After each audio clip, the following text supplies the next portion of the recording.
सुप्रभात प्यारे बच्चों। Oscar public school online classes में आपका स्वागत है। मैं आशा करती हूँ आप लोग स्वस्थ होंगे और अपनी पढ़ाई अच्छे से कर रहे होंगे। प्यारे बच्चों, जैसा कि आप जानते हैं आपकी ऑनलाइन क्लासेस हो रही हैं और आपको वीडियो के माध्यम से जो भी पढ़ाया जा रहा है और जो भी कार्य आपको लिखित रूप में भेजा जा रहा है उसे आपको पूरा करना है। और प्यारे बच्चों, आप जानते हैं जब आपकी वकेशंस ख़त्म हो जाएंगी, जब आप स्कूल आएंगे तब आपके PT3 भी होंगे, तो आपको उनकी भी रिवीज़न करते रहना है। उनसे संबंधित प्रश्न उत्तर अभ्यास कार्य को याद करना है। तो आइए अब आज की कक्षा की शुरुआत करते हैं। प्यारे बच्चों, आपकी व्याकरण की पुस्तक का पाठ 17 अपठित गद्यांश, आज हम इसको समझेंगे। अब आप बोलेंगे कि ये तो हमें आता है, परंतु प्यारे बच्चों मैं आपको एक बात बताती हूँ, बहुत सारे बच्चे अपठित गद्यांश को भी गलत कर देते हैं। इसलिए आज एक बार फिर से इसको समझिए और बुक में दिए गए अभ्यास कार्य को पूर्ण करेंगे।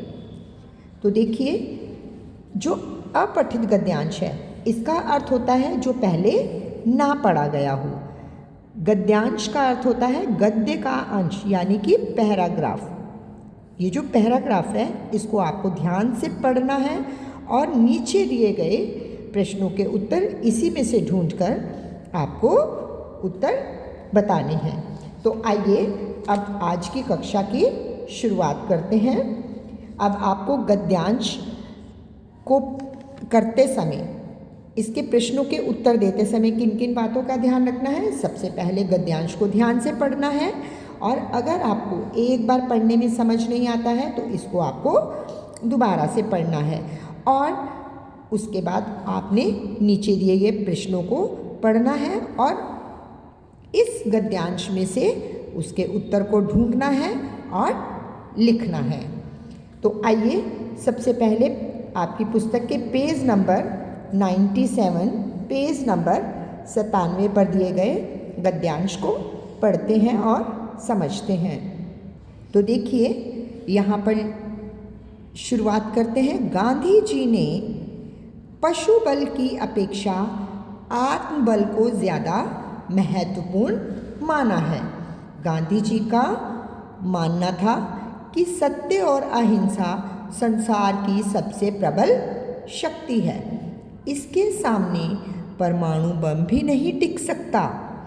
वे कहते थे कि सत्य से प्राप्त वस्तु का संग्रह सत्य के द्वारा ही हो सकता है। दुनिया में जिस व्यक्ति ने भी सत्य और अहिंसा की शक्ति को पहचान लिया है उसके लिए अन्याय और भेदभाव को स्वीकार करना असंभव है।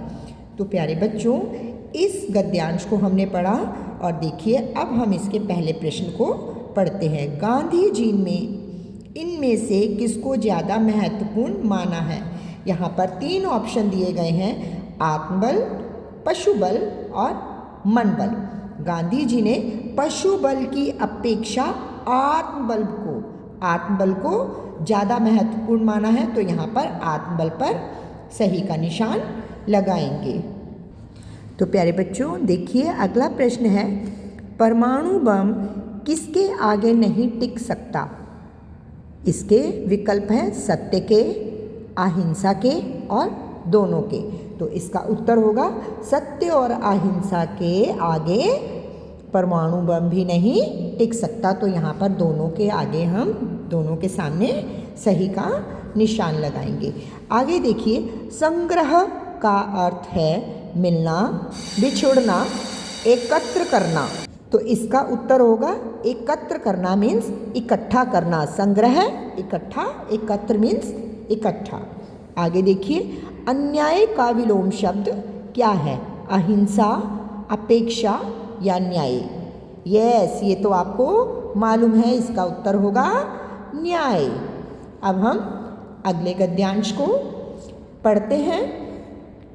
तो देखिए, अगला गद्यांश में साहसी व्यक्ति कठिन से कठिन परिस्थिति में भी सरलता से अपने को उबार लेता है।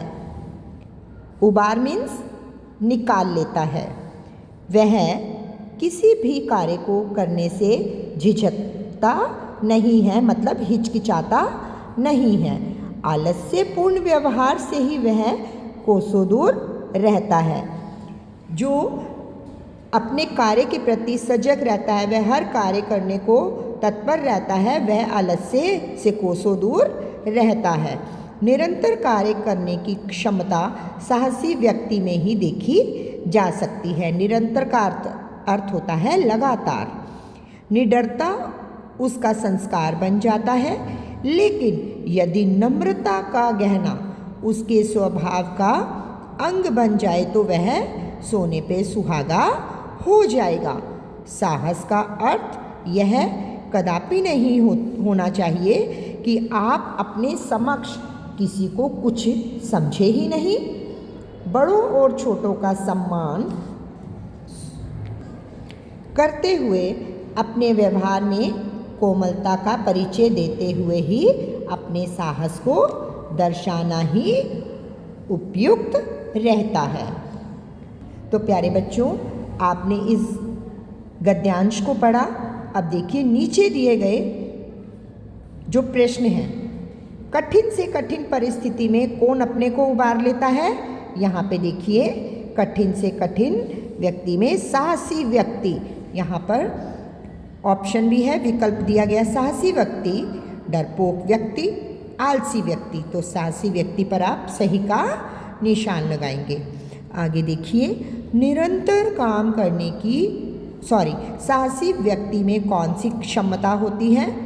निरंतर काम करने की, शिकायत की या शरारत की। तो यहाँ पर देखिए लिखा है निरंतर कार्य करने की क्षमता साहसी व्यक्ति में ही देखी जा सकती है। तो यहाँ पर हम निरंतर काम करने की पर सही का निशान लगाएंगे। यहाँ पे देखिए निडरता में कौन सा उपसर्ग है। डर, नी, ता। तो यहाँ पर नी पर सही का निशान लगाएंगे क्योंकि नी उपसर्ग है। आगे देखिए कोमलता में कौन सा प्रत्यय लगा है।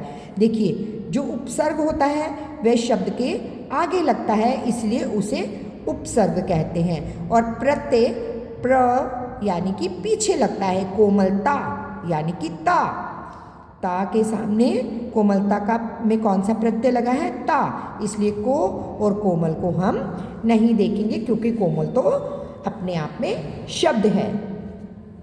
आगे देखिए इनमें से कौन सा वाक्यांश मुहावरा है। कठिन से कठिन परिस्थिति, नम्रता का गहना या सोने पे सुहागा। तो सोने पे सुहागा पर हमने सही का निशान लगाया।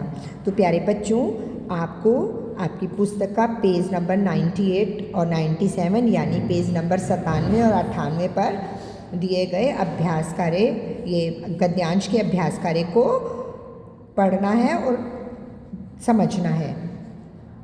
ये देखिए यहाँ पर अपठित गद्यांश दिए गए हैं 1 और 2। इस वाले अपठित गद्यांश के अभ्यास कार्य को हम अगली कक्षा में समझेंगे और पुस्तक में पूरा करेंगे। अब आज की कक्षा समाप्त होती है। एक अपठित गद्यांश मैं PDF में आपको लिखित कार्य में भेजूंगी। आपको उसे अपनी उत्तर पुस्तिका में लिखना है। धन्यवाद।